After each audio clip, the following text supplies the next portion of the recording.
Pro Stock. Here are the highlights. Larry Morgan and Ronnie Humphrey with the cloud cover and cool conditions. That means we could definitely see some track records. And guess what? Right off the bat, Ronnie Humphrey lowers the track record, runs a very nice pass, 6:55 at 210 miles per hour out of that Pontiac. And that brings up Roger Brown, left side of your screen, and Erica Enders. Watch this one, because Roger Brogdon is going to go one and take the track record ET.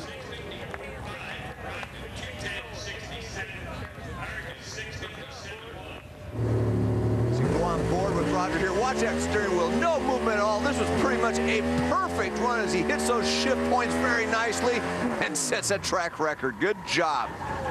Then speaking of track record, we're going to stay with that theme. Remember, Roger set the elapsed time track record. Now you got Alan Johnson and Greg Stanfield. Watch the Mopar of Alan Johnson. He sets the speed record for track speed record at 6:56 at 211 miles per hour.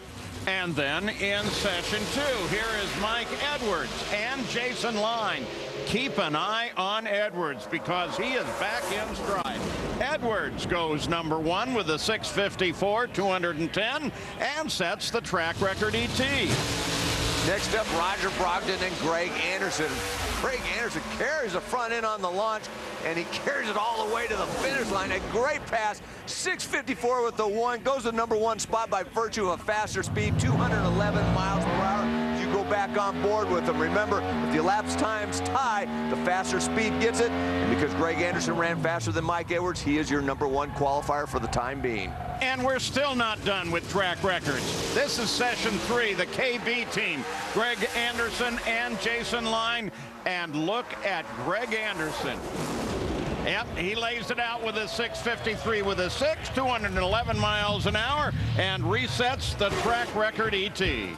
And so the standings in Pro Stock have Greg Anderson up there at #1, followed by his teammate, and then Mike Edwards, Alan Johnson, Roger Brogdon. Look at that lineup.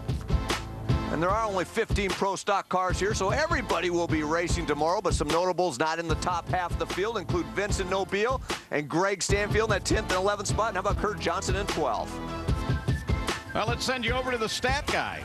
Notice there's only 15 Pro Stock cars here this weekend. The last time we had a short field was back in Montreal in 1978. We have had full fields in Pro Stock for consecutive races. The number 609, but unfortunately not this weekend.